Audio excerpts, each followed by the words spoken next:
Flooding is a growing concern in Massachusetts, especially if you live in coastal areas where storms and climate change have larger impacts.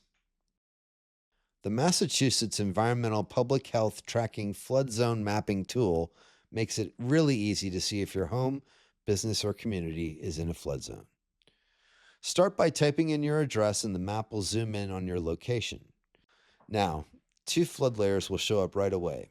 These are FEMA flood zone layers that map risk of coastal flooding and flooding from major lakes, rivers, and streams. They do not include all areas that may flood. Green areas are 100-year flood zones, meaning there's a 1 in 100 chance of flooding in that area every year. Orange areas are the 500-year flood zones, where there's a 1 in 500 chance of flooding each year. You can view additional information by clicking on this menu bar and selecting the first icon labeled Layers. The first of these is the Available Flood Zone Data layer. Toggle this on to see which parts of the state have digital flood mapping, which don't, and which only exist on paper. The next layer shows hurricane evacuation zones. This shows the areas officials will evacuate in the event of a storm surge. Zone A is most at risk and evacuated first. Zone B is next, and Zone C last, in the event of an extremely severe surge.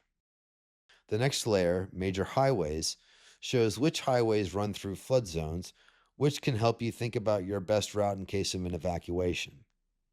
In the event of an evacuation, please listen to local emergency management. Next is the Political Boundaries layer. Toggle this on and you'll see outlines of cities and towns. Click to see exactly which community you're looking at. This layer is mostly for reference.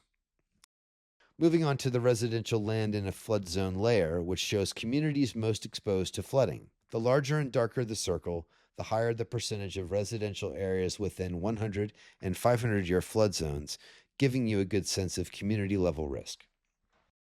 And finally, we have the Sea Level Rise layer. This shows the projected rise of sea levels from 1 to 6 feet. Home buyers might want to consider flooding when purchasing or renting a home in one of these areas, especially as climate change increases the risk of these levels. For more information, you can check your town website, which may have more information on local flooding. And there you go. That's the basics of the flood zone mapping tool. Explore it for yourself and stay better prepared. If you have questions or would like to provide feedback, complete our feedback survey or email us at dph-ma-ePHT@mass.gov.